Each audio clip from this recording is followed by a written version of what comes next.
Alors, Baruch Haba, on est de retour après quelques semaines d'arrêt dans Teilim. Ça nous a manqué le cours du mercredi soir. Et on est dans 119, Kuf Yut Tet, dans les lettres Tet. Donc on est dans le Passouk 65 jusqu'au Passouk 72. Pas rien, 72 par rapport aux 72 cm de neige qu'on a reçu cette semaine. Alors, à Kadosh Baruch Hu, on finit avec Tovli. C'est bien. C'est bien, Kadosh Baruch Hu, qu'est-ce qu'il nous a envoyé. Ok. Ces goûts-là du Teilim, pourquoi on dit ce Teilim? C'est écrit que c'est eux qui ont des problèmes rénaux. Dieu préserve, on souhaite à personne. Mais celui qui a des problèmes rénaux, alors en disant le Teilim 7 fois, du Passouk Samerhe au Passouk Ahin Bet, ces goûts-là de Refoua chez les mains, à pouvoir les guérir. David Amelech, il continue dans son Teilim, et il dit Tov asita imavdecha. C'est bien ce que tu as fait avec ton serviteur, Hachem kidvarecha. Akadosh Baruchu kidvarecha, comme ta parole. Ici, dans le Teilim, on comprend pas le mot Hachem, il est un peu hasve shalom mal placé.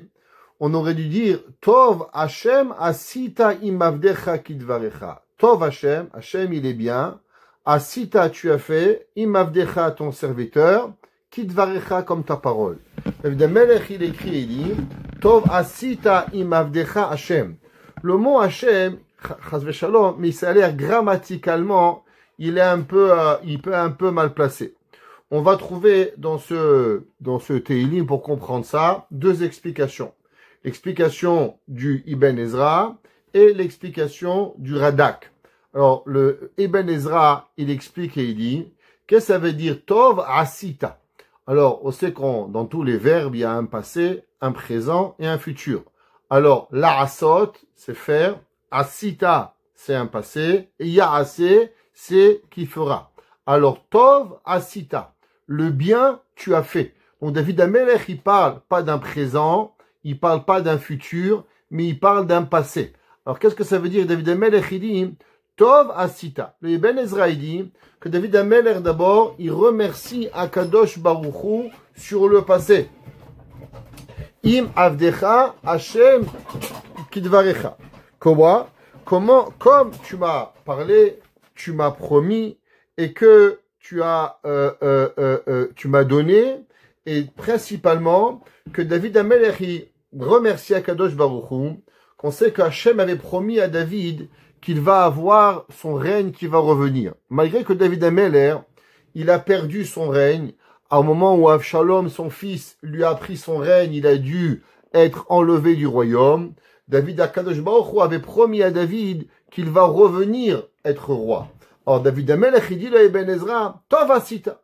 D'abord, remercie Akadosh Baruch Hu à propos que tu as fait ta promesse avec ton serviteur que tu m'as ramené à mon règne. Maintenant, qu'est-ce que ça veut dire Im Avdecha? Ça veut dire que le mot Im Avdecha Hashem, le Ibn Ezra dit, à cause que je suis un serviteur de Hashem, alors c'est pour ça que Akadosh Baruch Hu, tu m'as remis à mon royaume. Il dit lui Ibn Ezra, Ata Adon Shedo Egli Betor Eved. Il dit qu'est-ce que ça veut dire? Que David Amelech, il dit, tu sais Akadosh Baruch Hu, moi je suis comme un serviteur à toi. Et ça fait partie des lois du maître au serviteur, que le maître, il a l'obligation de s'occuper des besoins du serviteur. D'après la Torah, c'est pas comme nous, les goïms, ils avaient des esclaves, il est frappé, il est violé, il est massacré, Hazve Shalom. Nous, il y a des halachot, on n'a pas le droit de frapper un esclave. Si on le frappe, il est libre. Si on lui a coupé un membre, on lui a fait une blessure, il y a des halachot avec ça. Et le Adon, il a des responsabilités. C'est un serviteur juif. À plus forte raison, la Gemara a dit, s'il y a un coussin, le serviteur, il doit le prendre, le Eved Ivri. Alors, Kaviachol, David Amelech, il dit, tu sais pourquoi j'ai été choyé par Akadosh Baruch Hu? À cause que moi, je me comporte comme un serviteur de Dieu. Alors, du fait que je me comporte comme un serviteur de Dieu, alors Akadosh Baruch Hu, c'est pour ça qu'il est bon avec moi. Le Radak, il dit qu'en vérité, il faut dire le pasouk, Tov asita Hashem kidvarecha. Tov, il est bon. Asita Hashem, Akadosh Baruch Hu, tu as fait Kidvarecha imavdecha. Akadosh Baruch Hu, il fait plein de bonnes choses et tu me les as fait. Et ça, c'est un passé que David Amelech, il remercie Akadosh Baruch Hu par rapport à tous les bienfaits que Akadosh Baruch Hu, il a fait à David. Alors David, il remercie Akadosh Baruch Hu. Maintenant, qu'est-ce que ça veut dire le verset Samervav? Tum ta'am v'da'at lamedeni. Le bon, ta'am v'da'at, les raisons et la connaissance. Lamedeni, enseigne-moi, qui be mitzvotecha, car dans tes lois, la Torah, et emanti, j'ai cru. Qu'est-ce que ça veut dire, cela? Alors David Amelech, il dit maintenant, ok, ça je te remercie Akadosh Baruch Hu sur le passé. Maintenant, David Amelech, il va faire une demande sur le futur. Quelle est la demande? Il dit, David Amelech, moi, je ne demande pas seulement d'être en bonne santé. Je ne demande pas d'être riche. Je ne demande pas d'avoir des voitures. Je ne demande pas d'avoir des plaisirs matériaux. Chacun, il peut avoir quoi que ce soit. Seulement, David Amelech, il dit, moi, je demande aucun plaisir corporel.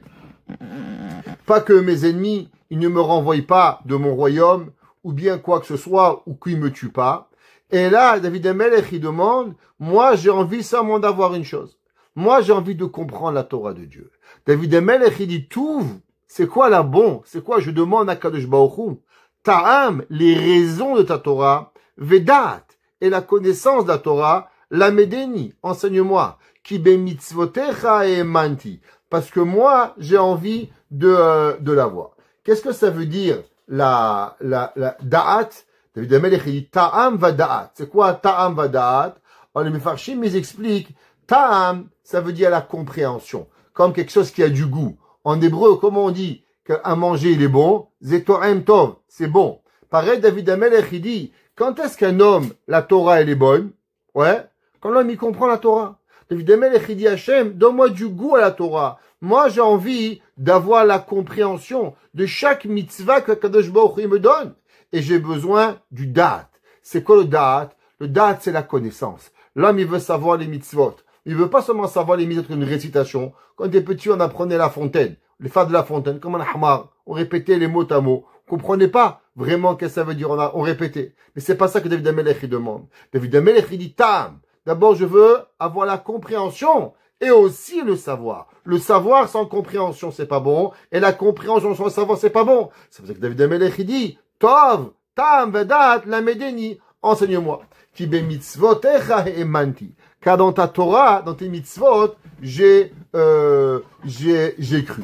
On va voir plus tard dans les Mefarshim, qu'est-ce que ça veut dire? Ça veut dire qu'en vérité, une personne, il doit savoir que plus la personne, il croit aux mitzvot, et plus les mitzvot, il va arriver. Le Rabbi Yaakov Abuchatzira, dans son Pirouche, dans Teilim, il explique cette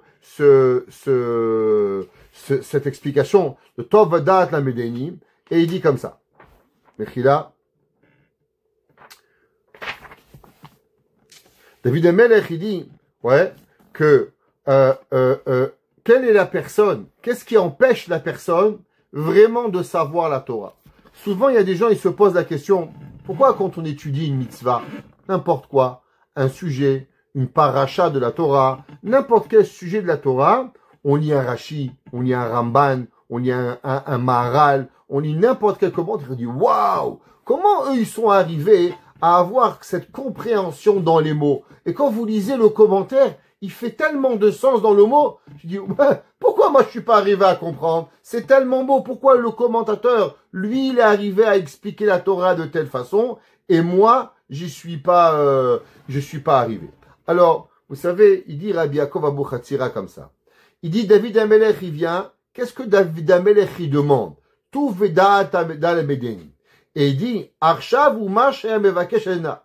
Shaya mevakesh la da'at sodot Torah. David Amelech il demande de comprendre les secrets profonds de la Torah. Alamitatan veda'at kavanat kol mitzvah. Il voulait comprendre chaque mitzvah dans le détail sur sa vérité. Et il dit Veine Amonea hagadol shemonea adam milasig sur la Torah. Tu sais qu'est-ce qui empêche chacun de nous de pouvoir comprendre les secrets profonds de la Torah. La Torah, c'est la même. Rashi, Rambam, Ramban, Rashbam, Kiyakar, Hatam Sofer, Rabbi Akiba Eger, Rabbi Nachman de Breslev, ils avaient les mêmes livres que nous. Alors pourquoi eux, ils découvrent des réalités, ils découvrent des pensées profondes, et nous, on n'y arrive pas? Quelle différence il y a entre eux et nous? Et il dit, Milasig ala mitatam uma shesh lo safek belibo al solot Torah. Il dit, plus la personne, il a de la confiance et il arrive à avoir la emuna, la croyance à la véracité de la Torah. Quand on approche un texte, est-ce que le texte, on dit, la Torah elle a raison, et c'est moi qui comprends pas la Torah, ou bien, quand on arrive à quelque chose qu'on comprend pas, souvent, qu'est-ce qu'on se dit? Ah, peut-être c'est pas vrai, peut-être c'est pas exactement comme ça, peut-être la mitzvah elle est pas bien faite, peut-être qu'il manque quelque chose. Il dit le Rabbi Yaakov Abuchatzira, plus la personne, elle a à voir et elle comprend la véracité de la mitzvah, et plus la mitzvah, elle va être capable de lui être compris. Ve'eno ma'amin ba'em be'emuna shelema. Et il n'a pas la confiance entière en la Torah. Karaoui beli shibush. Plus l'homme, il dit, la Torah, elle est vraie. Comme vous vous rappelez, on avait déjà enseigné au nom du Mirtav Meliaou. Le Mirtav Meliaou, il avait dit, comment c'est possible que 6 millions de juifs, ils ont fait le veau d'or? Il n'y a pas une personne qui a pensé qu'on a mal calculé. Tout le monde, il peut penser que tu as mal calculé. Tu arrives chez un médecin, tu as un rendez-vous, il n'est pas là. La première question que tu demandes, peut-être que j'ai mal écrit le rendez-vous. Peut-être que je me suis trompé d'adresse. Tu dis pas le médecin il est en retard. La première question, tu te dis, peut-être que c'est moi l'erreur. Il dit le Mirtav Meliaou. Comment c'est possible que les Juifs, ils ont fait le veau d'or, ils n'ont pas pensé une seconde que c'est nous qu'on a fait l'erreur de calcul? Pourquoi ils étaient tellement sûrs d'y arriver? La réponse, c'est qu'en vérité, ils doutaient de la Torah. Ils pensaient pas combien la Torah était tellement véritable. Pareil, on lit une mitzvah, Kibud Avaim, on lit Shabbat, on lit Kippour, on lit Sukkot, on lit un verset. Nous, on se dit, ah, peut-être c'est pas vrai, peut-être il y a quelque chose qui manque. Alors, automatiquement, on n'y arrive pas. Et il ramène, au nom du Harizal, dans la Hagdama de Rabbi Chaim Vital, et il dit, Demi shesh belibo safek besodot Torah. Celui qui a un doute dans les secrets de la Torah, al ishlach yado, alors qu'il touche pas la Torah. Ça veut dire que celui qui a un doute, est-ce que la Kabbale elle est vraie? Ne touche pas la Kabbale. Pourquoi? Parce que tu vas arriver qu'à dire des bêtises. Un homme qui a un doute sur la Torah, il peut pas arriver à comprendre. C'est pour ça que David Amelech il dit, tout v'tam bada medeni. Dainu, ani shoel mimcha. David Amelech il dit à Kadosh Baruch Hu, s'il te plaît Dieu, je te demande une question. Chez Telamedi Atam, enseigne-moi les raisons de la Torah. Atov, chez où Da'at. C'est quoi le Da'at? Chochma bina Da'at. Da'at, c'est le plus grand niveau de la connaissance. La Chochma, la sagesse, la bina, comprendre quelque chose de quelque chose, la finesse de la compréhension, la comparaison. Ce qu'on appelle bina vient du mot binyan, construction. C'est quoi une construction? Vous mettez une pierre sur une autre, vous avez un mur. Pareil la sagesse, vous apprenez une halakha, vous apprenez une autre halakha, et avec les deux halakhot, vous faites une troisième. Donc vous arrivez à une compréhension, c'est la bina. Et le da'at, c'est la connaissance profonde que la personne elle a. Ce qu'on appelle généralement les secrets profonds de la Torah. Et il dit David Amelech, ne les enlève pas de moi, ne me les cache pas. Pourquoi? Moi, je n'ai aucun doute dans ta Torah. Ve'ena ma'aminim, pas comme les gens qui doutent la Torah. Ani yeshli emuna chazaka. Moi, j'ai une croyance profonde en Akadosh Baruch Hu et la Torah. V'yadati ne'emana, shekol mitzvah ou mitzvah miyusedat nepaz. Il dit le Harizal que David Amelech, il dit, chaque mitzvah qui existe, je savais qu'elle était soutenue à travers une vérité. Akol banu yumishuchlal. Al sodot ha'elyonim. Chaque mitzvah, elle dépend de tellement de secrets profonds, de tellement de monde, qui be mitzvotecha he'emanti. Et il dit, c'est pour ça que David Amelech, il dit, Akadosh Baruch Hu, tuv veta'am veda'at lemedeni. Enseigne-moi les raisons et les secrets profonds de la Torah. Tu sais pourquoi? Qui be mitzvotecha he'emanti. À cause que moi, j'ai la emuna dans la Torah. La Torah, la personne, elle doit avoir cette émouna. Si on veut pouvoir comprendre la Torah, si on veut comprendre le Shabbat, si on veut se rappeler des halachot de Shabbat, il y a tellement de complications, la Torah est tellement grande. C'est pas facile la Torah. Il y a 39 melachot, il y a des dizaines de toldot, des oraita, des centaines de rabbanan. Comment on peut se rappeler de tout ça? La réponse, elle est, à combien nous avons la émouna de la gravité de la melacha? Si là, mais il y a le bon Dieu, il exagère. Tu crois que le bon Dieu, il s'intéresse comment tu attaches une chaussure? Est-ce que tu t'intéresses comment le bon Dieu, tu ouvres ta machine à café ou tu ouvres ton paquet de chocolat? Allez, des bêtises. Alors on va oublier. Mais si la personne, elle comprend l'importance de chaque mitzvah, alors automatiquement, Akadosh Baruch Hu lui dévoile les secrets de la Torah. Le Midrash, dans le Sifri, ouais, et il demande sur cette question, et il dit, Madoua Mevakesh, pourquoi le David Amelech, il demande la Médénie? Apprends-moi. Qu'est-ce qu'il y a à la Médénie? Je comprends pas. Il y a manque des rabbins? Tu sais pas. Va un rab, aujourd'hui il y a téléphone, t'appelles le rabbin, et le rabbin, il t'apprend la Torah. Pourquoi David Amelech, il demande à Kadosh Baruch Hu, apprends-moi la Torah? Alors le Midrash, il nous dit qu'en vérité, David Amelech, il a demandé qu'Akadosh Baruch Hu, il lui donne trois choses. Shebishlosha dvarim Hashem yazorlo. Il dit en vérité, c'était une prière que David Amelech, il demande qu'Hashem l'aide dans trois points. Le premier point, il dit, c'est que il y a des gens qui étudient la Torah sur un cours, ils s'apprennent. Mais vous savez qu'est-ce qui se passe?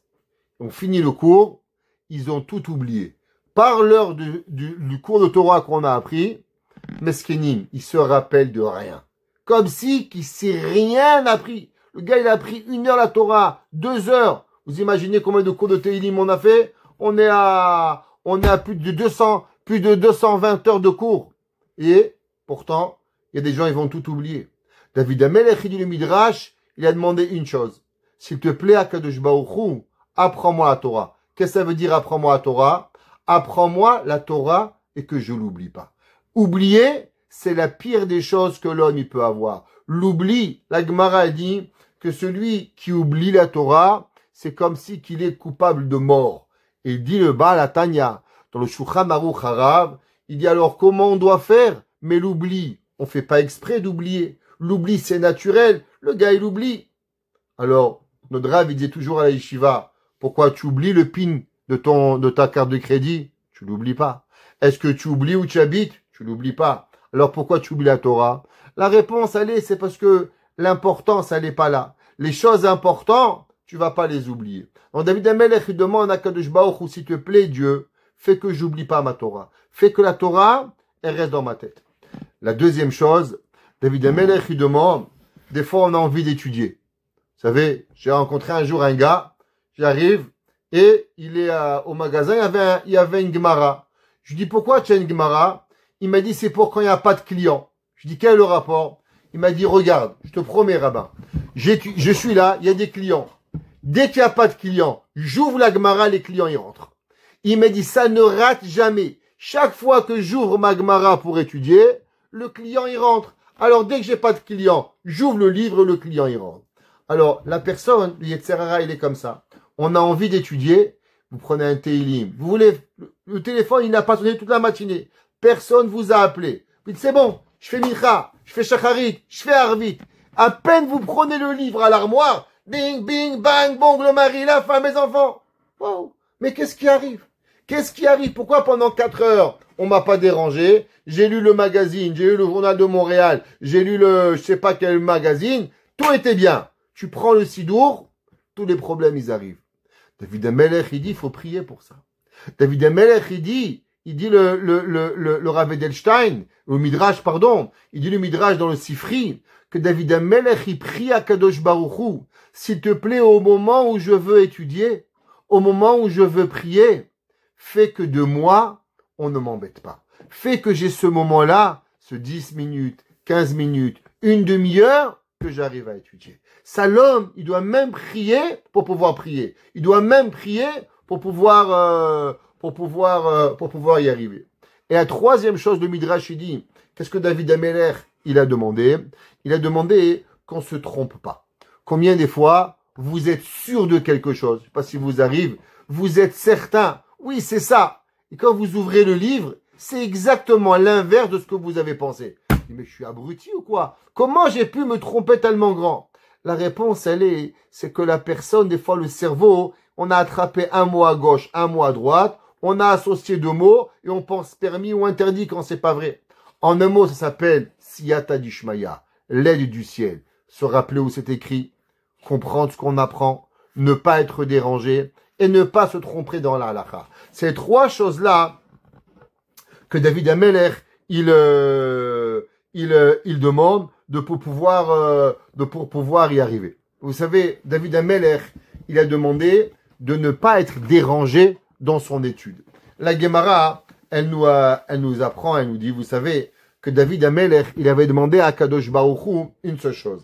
Il avait demandé à Hachem, s'il te plaît Hachem, dis-moi le jour de ma mort. Je veux savoir quand est-ce que je veux mourir. Je veux être prêt au jour de ma mort. Akadosh Baruch Hu, il lui a dit, David, ça je peux pas te dire. Le jour de la mort, il est réservé à Hachem. Hachem, il sait quand on va naître, et Hachem, il sait quand est-ce qu'on va partir de ce monde. Hachem, il a dit, David, ça je peux pas te dire. Alors David, il a supplié Dieu, mais Hachem, il aimait David Ameler d'une façon incroyable. Alors David, il a dit à Hachem, il a dit à David, tu sais David, tu vas mourir Motsai Shabbat. Pourquoi la dernier repas de Shabbat s'appelle Melavé des Malka, Motsai Shabbat? Pourquoi on fait Melavé des Malka à Motsai Shabbat? Une des raisons à cela, et pourquoi elle est associée à David Ameler, parce que c'est David Ameler qui l'a instauré. Pourquoi David Ameler il a instauré Melavé des Malka? Parce que Hachem, il lui avait dit qu'il allait mourir Shabbat. Donc chaque Motsei Shabbat, David Ameler, il savait qu'il avait une nouvelle semaine pour vivre.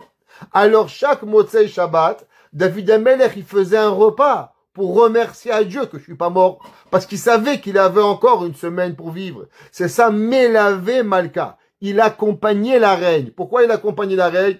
Parce qu'il disait, Baruch Hashem, Shabbat il est passé, je suis pas mort, j'ai encore une semaine pour moi.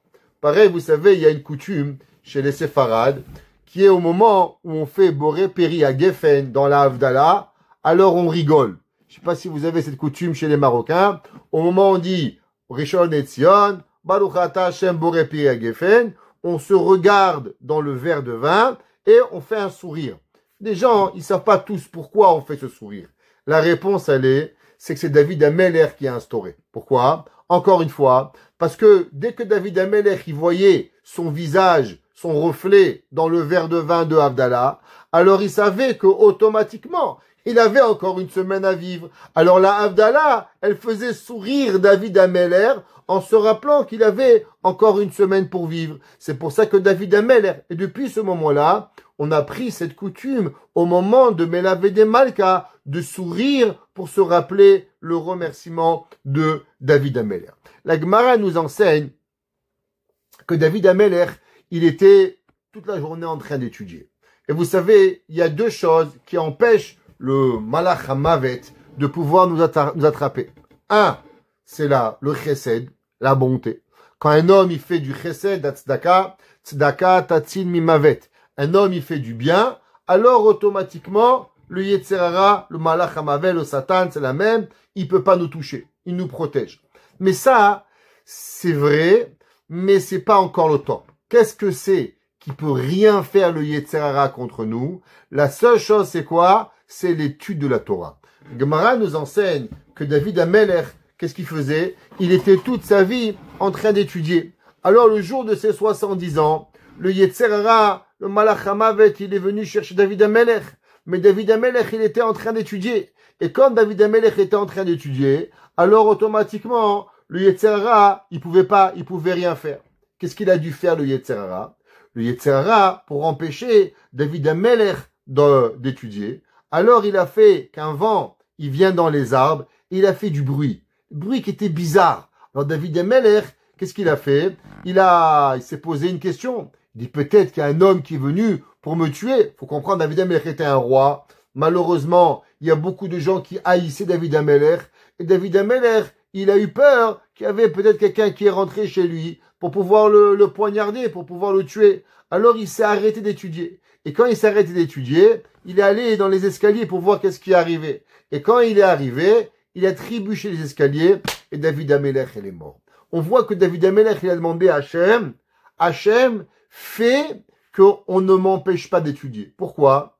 Parce qu'en vérité, David Amelech, il savait que le jour où un homme, il arrête d'étudier la Torah, qu'est-ce que c'est? Sa vie, elle est en danger. C'est pour ça que le Midrash, il dit que David Amelech, il a prié à Kadosh Baruch Hu pour pouvoir que jamais on l'empêche d'étudier. Vous savez, c'est marqué que l'homme, c'est vrai, il doit mourir au moment où il doit mourir. Akadosh Baruch Hu, il lui prend. Mais on voit de cette histoire que David Amelech, tant qu'il était en train d'étudier, le Malach Hamed pouvait rien lui faire. Et qu'est-ce qu'il a fait que le Malach il a pu? C'est qu'il a été empêché d'étudier. C'est pour ça que David Amelech